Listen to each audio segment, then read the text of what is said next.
KLP మైన్లో గాలి వస్తలేదు, మంచి మెషిన్లు పెట్టి కార్మికులకు గాలి ఇవ్వండి, మంచి నీళ్ళు ఇవ్వండి, వాళ్ళకి సదుపాయాలు లేవు, ఆ సదుపాయాలు కల్పించండి, వాళ్ళు పని చేయడానికి పనిముట్లు లేవు, ఆ పనిముట్లను ఇవ్వండి.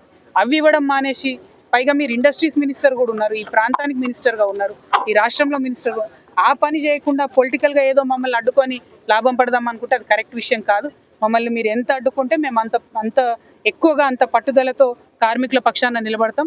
కాబట్టి శ్రీధర్ బాబు గారు ఇటువంటి ప్రయత్నాలు మానుకోవాలి. ఈ గత 4 రోజులు సింగరేణి పర్యటనలో కూడా ప్రతి చోట అడ్డుపడతా ఉన్నారు. You have no right, police has no right to be on Singareni mines campus. ఎందుకు వస్తున్నారు, ఎట్లా వస్తున్నారు, ఖచ్చితంగా ప్రభుత్వం ఎందుకు ఇంత భయపడుతుందో కూడా మైనర్స్కి చెప్పాలి. ఇది కరెక్ట్ పద్ధతి కాదు, దీన్ని ముందుకు తీసుకెళ్తాం. అదేవిధంగా ఇవాళ సింగరేణిలో ఉన్నటువంటి ఇష్యూస్ అన్ని హైలైట్ చేస్తూ బాయిబాట కార్యక్రమం ఎప్పుడైతే టీఆర్ఎస్ పార్టీ హెచ్ఎంఎస్ కలిసి మొదలు పెట్టిందో వెంటనే బీఆర్ఎస్ పార్టీ వాళ్ళు వచ్చి విజిట్ చేసిపోయినారు. ఆ వెంటనే ఎప్పుడు రాని సిపిఐ వాళ్ళు వచ్చి విజిట్ చేసిపోయినారు. ఆ వెంటనే ఇవాళ బీజేపీ వాళ్ళు కూడా కొత్తగా వస్తారట, బట్టి విక్రమార్క గారు కూడా వచ్చిపోయినారు.